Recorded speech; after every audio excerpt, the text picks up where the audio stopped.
This is part two for today for Wednesday, October 20th, 2013. Welcome everyone to Global Government News. I'm Darko. My website is ggnonline.net, and I'm ready to go here. I'm going to cover all kinds of different news.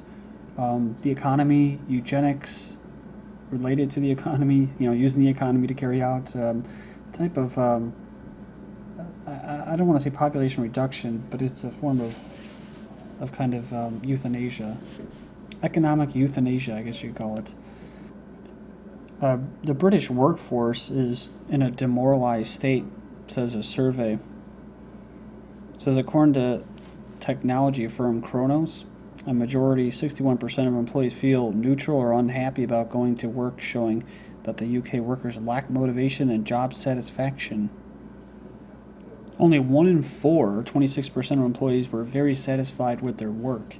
Research revealed that the biggest cause of workplace unhappiness are low pay, 36%. That's a transfer of energy. That's you putting something out and getting something back. That's going to benefit society. Well, you can see with the wealth income gap that's widened so much in Russia and in the United States, I would imagine Europe too, pretty much all around the world. That just goes to show you there's a lot of vampirism going on as far as people's energy through the money system. Like I said in the last video, I ended up with saying money is used as a means of control, but it's also a use of transferring your energy, which is funny because people actually are fascinated and they put it in the media. They're obsessed with zombies, which is basically people not thinking for themselves, being brainwashed by the media and entertainment and all that, but also taking pride or some kind of satisfaction in being sucked dry in the workforce. Little or no variety to the job. Employees perform 25% and unpaid overtime 22%. You hear that a lot nowadays, where people aren't getting paid for overtime. For ensuring survival in challenging economic times, employers are always forced to make tough decisions. However, these challenge also remain as part of that dress code. After they've sucked a bunch of people dry, a whole generation of mostly baby boomers with their savings and all that, you got a bunch of desperate workers. You also have workers that are willing to keep working because they don't have their savings anymore. They're going to have to keep working to 75 or whatever. Women 95 years old retires from Target after 45 years. Social Security going up only 1.5%, the smallest increase since automatic adjustments were adopted in 1975 because inflation was getting crazy. It took the dollar off the gold standard, and there's many other different reasons to it, but I think you know where I'm going. New college graduates will retire after 70 years old. So, this is a good time for people like Warren Buffett to take advantage of that situation, that environment, by gobbling things up very on the cheap. The whole government shutdown was a great thing for the powers that be because they bought a lot of crap up on the cheap. But it makes for a labor force that's very desperate, and that makes them very easily exploitable. Like I said, can you imagine if people actually went in to like an interview for an employer and said, well, and the employer was like, well, what can I do to get you in this job today? I got this, benefits, this much pay, and they're not going to pay you over there that much. And in other words, instead of how it is now, where you got all these people coming out of college, and most of them have to go to the banks to acquire that knowledge, go there, and they're sitting in the interview, and they're trying to sell themselves to these employers, and these employers look at them as like, we're going to get the best we can for the cheapest amount, right? Because it's all about profits. And just imagine if the employer was actually trying to be like, well, we're going to give you this, we're going to give you that, we're going to give you that. Because there were so few workers in the labor force for them to acquire. But the reality is it's not like that, and it's not like that on purpose. That's why they make knowledge and skills and stuff like that kind of hard to attain. Most people, the only thing they have to rent out is their time and their energy, unskilled labor. Of course, most of the people that come from well-to-do families at the top, they're kind of born into it to where, they're going to get those skills to survive.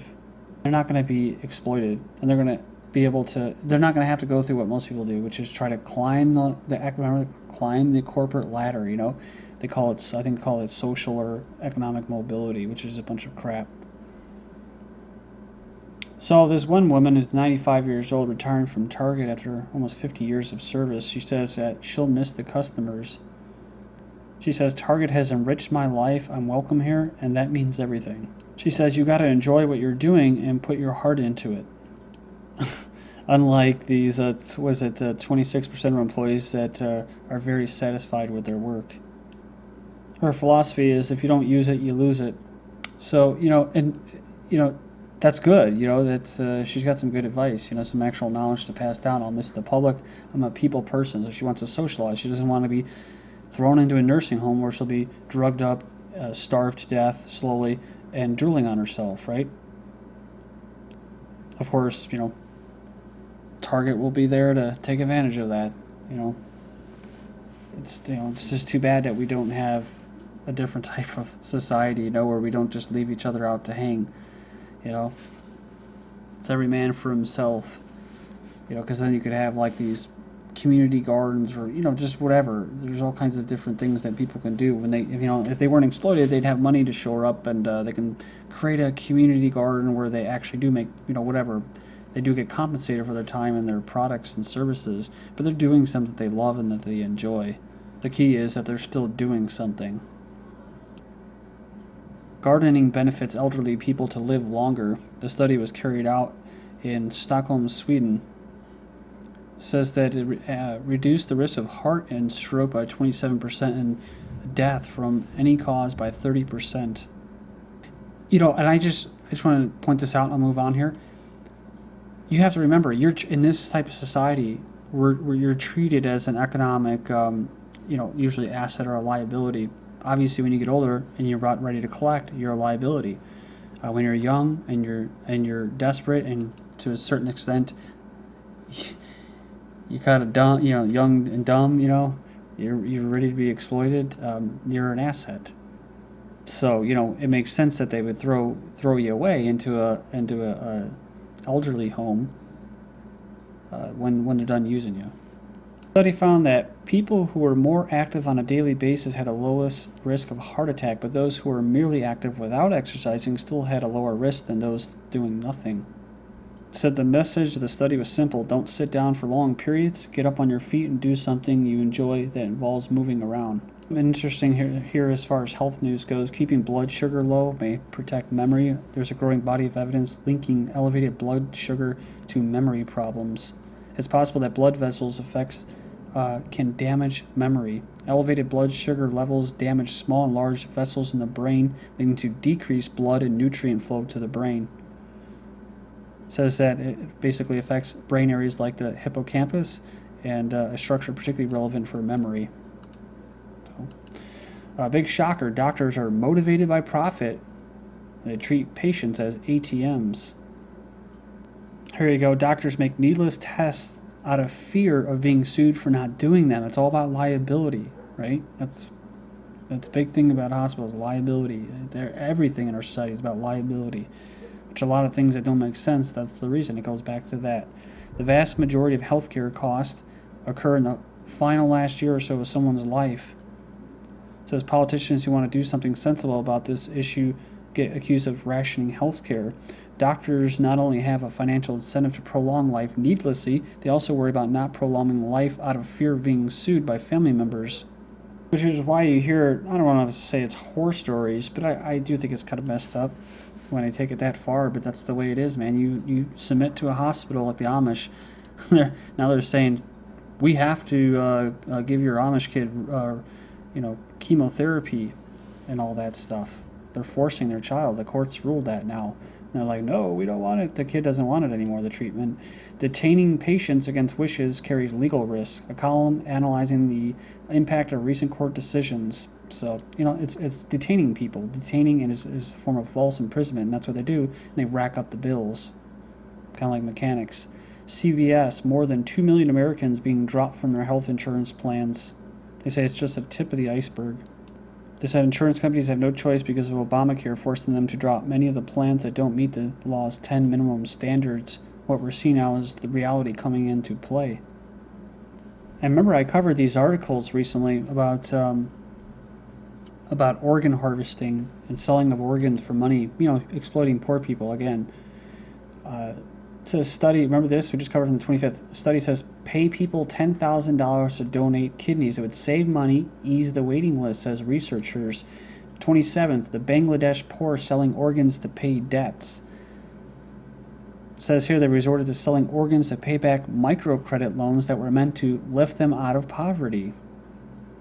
Remember this from last month, a new thing, organs donated from assisted suicide patients. So, patients with unbearable suffering donate their organs after voluntary euthanasia. Like I said before, I wouldn't really be against this. I'd be for it, but I know where it's going.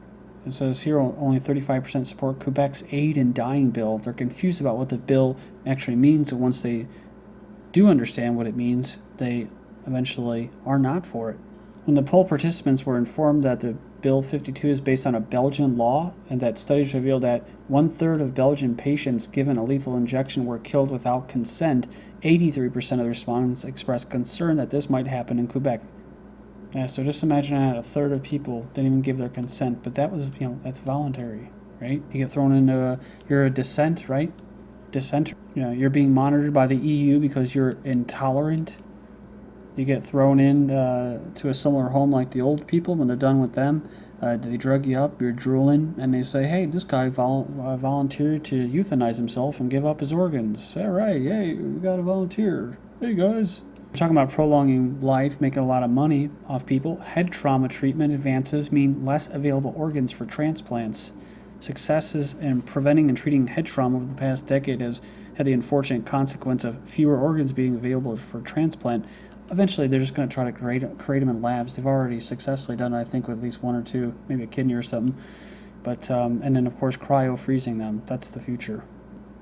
It says there's no need to be tolerant to the intolerant, according to the European Framework National Statute for the Promotion of Tolerance.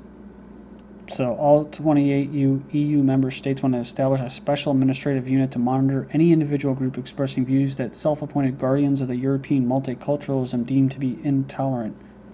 Most people used to, build their own homes. Now they don't have time because they have to work. So they work so they can have money to pay for their huge mortgages. Of course, the bigger is the better, right? Well, not really. It's good for the banks, but, they're getting ridiculous now by telling people they should be living in tiny homes. Millennials, retirees, bucking mortgages, which is great and everything.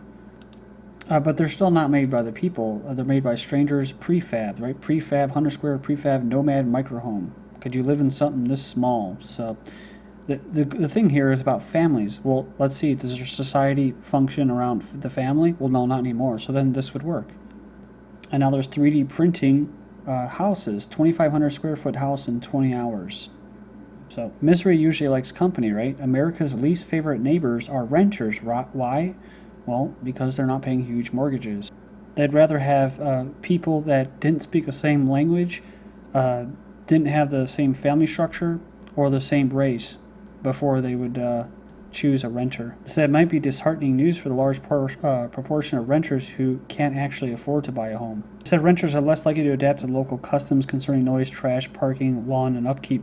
That's interesting because I've just swept up some glass on the road leaving my apartment. I've actually worked on my own apartment, on the floor and stuff, so tore up the carpet and that myself. To a certain extent, they're right with noise, with dogs barking. But these are the same people that will sit there and cite you and report you and stuff for not having your lawn cut short enough. But I think neighborhoods are just like families. Neighborhoods aren't really community-oriented anymore. They like to act like they do, but most of the things that they do are usually sponsored by some kind of corporation or sanctioned by the city instead of doing it voluntarily. Kind of like families. I think families they're usually just roommates. Think about it. If you love someone very much, you want to be with them all the time. I mean, yeah, you have your separation time, but you want to be with them most of the time. But isn't it funny how parents want to get away from their children, vice versa? Just like coworkers can only stand each other for so long. And if your house is a prison, your family are your cellmates. which makes your neighbor your cell block neighbor.